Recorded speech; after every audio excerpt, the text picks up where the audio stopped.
क्या आप जानते हैं राहुल गांधी बीजेपी नेता शिवराज सिंह के बेटे की शादी में क्यों पहुंचे थे? अमित शाह ने अब तक चुनावों में कितनी बार गलत भविष्यवाणी की है? क्या वाकई नेता अपने विरोधियों से नफरत करते हैं या टीवी पर जो दिखता है वो सिर्फ एक ड्रामा है?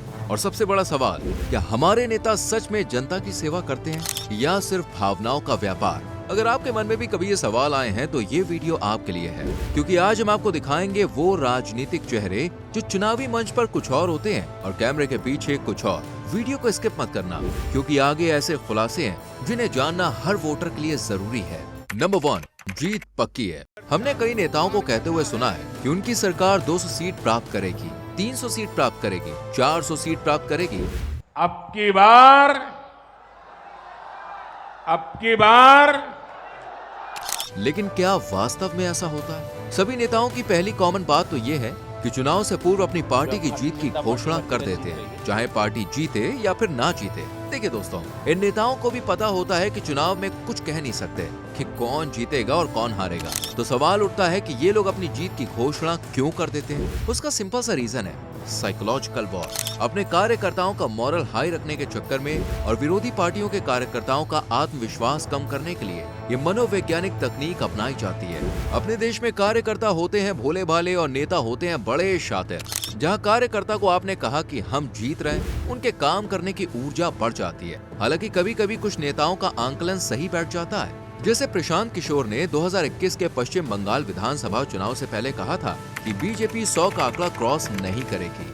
You still stand by the fact that Absolutely. BJP will not cross 100. If they cross 100, I repeat on your show, I will quit this space, meaning my work forever. और वास्तव में बीजेपी ने 100 का आंकड़ा cross नहीं किया। एक और उदाहरण है, जब अमित शाह ने 2017 यूपी विधानसभा चुनाव में पार्टी को 300 प्लस सीट जीतने की बात कही थी। आप कितने कॉन्फिडेंट हैं कि सरकार आपकी बनेगी, पूर्ण बहुमत, सिंपल मेजॉरिटी? देखिए, हम 2/3 बहुमत के साथ उत्तर प्रदेश में सरकार बनाने जा रहे हैं। और ये बात भी सत्य सिद्ध हुई। ये तो वो उदाहरण थे जब नेताओं की कही हुई बात सच साबित हुई। अब बात करते हैं झूठी भविष्यवाणियों की। पहला उदाहरण हमारे प्रधानमंत्री जी का। 2024 के लोकसभा चुनाव में चारों तरफ हो हल्ला था कि अब की बार, लेकिन 400 तो छोड़िए, 300 सीटें भी नहीं आई। एक और एग्जाम्पल बीजेपी के नेता का, जिन्हें लोग चाणक्य कहते हैं और कहते हैं कि इनकी कही बातें कभी भी गलत नहीं जाती। 2017 के गुजरात विधानसभा चुनाव में अमित शाह पार्टी को 182 में से 150 सीटें दिलवा रहे थे। भारतीय जनता पार्टी नरेंद्र भाई के नेतृत्व में 150 सीटों से ज्यादा सीटें जीतकर एक रिकॉर्ड बनाएगी। लेकिन रिजल्ट में 100 भी पार नहीं हुए। योगी आदित्यनाथ भी उत्तर प्रदेश विधानसभा चुनाव 2022 में पार्टी को 300 से ज्यादा सीटें दिलवा रहे थे। और भारतीय जनता पार्टी 300 पार के अपने लक्ष्य को प्राप्त करेगी। लेकिन वास्तव में पार्टी उतना अच्छा प्रदर्शन नहीं कर पाई। अब कुछ अन्य पार्टियों के नेताओं को भी सुन लीजिए, वरना कहीं आप मुझे एंटी बीजेपी ना बोल दें। 2014 के लोकसभा चुनाव में जब चारों तरफ बीजेपी की लहर थी, उस वक्त समाजवादी पार्टी के नेता मुलायम सिंह यादव ने कहा था, ना तो बीजेपी और ना ही कांग्रेस सरकार बनाएगी। लोगों ने पूछा, फिर कौन बनाएगा सरकार? मुलायम सिंह जी बोले, हम बनाएंगे सरकार। बताइए आप, इस लेवल का कॉन्फिडेंस। और ये हाल सभी पार्टियों का है। क्या सीखे मुन्ना? तो मुन्ना यही सीखा है कि चुनाव में नेता कितनी भी सीटें लाने की घोषणा करें, उसकी बातों पर यकीन नहीं करना है। नंबर 2, कट्टर विरोधी या साथी। ये इंडी गठबंधन टूट करके बिखर जाएगा, खटाखट खटाखट। मैं आपको लिख के दे रहा हूँ, 4 जून नरेंद्र मोदी हिंदुस्तान के प्रधानमंत्री नहीं रहेंगे, इंडिया की सरकार आएगी। बस हो गई गुड बाय नरेंद्र मोदी जी की। दंगाइयों के सामने नाक रगड़ने वाले लोग बुलडोजर के सामने वैसे ही पस्त हो जाएंगे। उत्तर प्रदेश की जनता कब किसका स्टीयरिंग बदल दे, या दिल्ली वाले कब किसका स्टीयरिंग बदल दें। देखा आपने, सारे नेता किस प्रकार से विरोधियों से पेश आते हैं। इन सबको देखने के बाद हम जैसे आम लोग को यही लगता है कि ये लोग सच में एक दूसरे के कट्टर दुश्मन हैं, लेकिन हकीकत कुछ और ही है। मुलायम सिंह जी बीमार पड़े थे, तब योगी आदित्यनाथ उनको देखने गए थे। नरेंद्र मोदी कहते हैं कि गुलाम नबी आजाद मेरे अच्छे मित्र हैं। पद, सत्ता जीवन में आती रहती है, लेकिन उसे कैसे पचाना,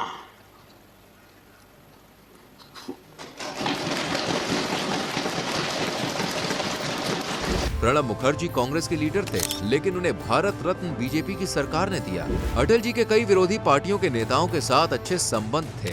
चंद्रशेखर जी तो अटल जी को गुरु जी कहते थे। कुछ और ऐसी भी बातें होती रहती थी, उम्र में 2-4 वर्ष का ही अंतर था, तो मैंने उनको गुरुदेव कहना उस समय शुरू किया।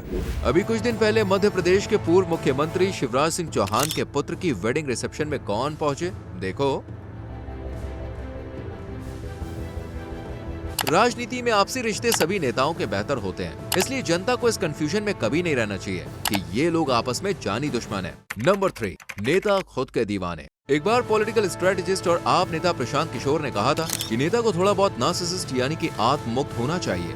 सिर्फ अगर बात एज ए वर्च्यू थोड़ा सा नार्सिसिज्म तो चाहिए पॉलिटिशियन में, मतलब थोड़ा सा जैसे नेताओं को चाहिए वैसे, हाँ ये मतलब जॉब की रिक्वायरमेंट है, थोड़ा सा नार्सिसिज्म तो होना ही। लेकिन हमारे नेता तो कुछ ज्यादा ही आत्ममुक्त हैं। यही बात जनरली सभी नेताओं पर लागू होती है। हाँ, कुछ अपवाद होते हैं। मोदी जी को एक संदर्भ में हम सबने कभी न कभी सुना ही होगा। देश देख रहा है एक अकेला कितनों को भारी पड़ रहा है, एक अकेला कितनों को भारी पड़ रहा है। लालू प्रसाद यादव तो और भी बड़े वाले आत्ममुक्त व्यक्ति है।